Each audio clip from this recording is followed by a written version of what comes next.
प्रतिदिन खटा दही खाइबा स्वास्थ्य पाई भल ना खराब चलतु जानिबा। विशेषज्ञ माने कहते जे एही दही स्वास्थ्य पाई बहुत भल, किंतु आज आसतु जानिबा प्रतिदिन खटा दही खाइबा देह पाई भल कि खराब। दही स्वास्थ्य पाई बहुत भल, विशेषज्ञ माने कहती दही खाइबा विशेष भल। खटा दही स्वास्थ्य पाई बहुत भल। खटा दही कैल्शियम, प्रोटीन एवं प्रोबायोटिक्स थाए। यही उत्तम अंत अनली स्वास्थ्य बजाय रखिबारे साहाय्य करे। आयुर्वेदिक डाक्तर वर्णित भट्टाचार्य अनुजाई खटा दही रे विभिन्न उपकारी जीवाणु, प्रोटीन, विटामिन, मिनरल्स एवं फॉस्फोरस थाए। तेणु यह नियमित खटा दही खाइबा द्वारा अनेक लाभ होइथाए बोली से कहछंती। डाक्तर माने कहछंती जे मधुमेह रोगी माने खटा दही खाती तेबे एही रोग को नियंत्रण करि परिबे।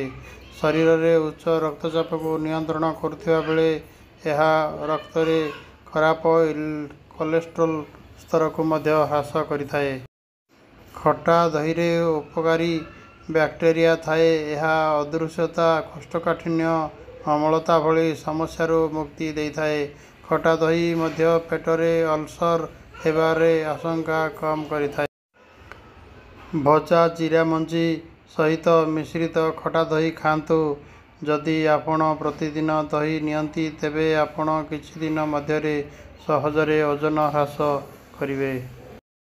क्षीर पीवा परे हजम जनित समस्या थिबा व्यक्ति माने क्षीर बदल रे खटा दही खाई परिबे।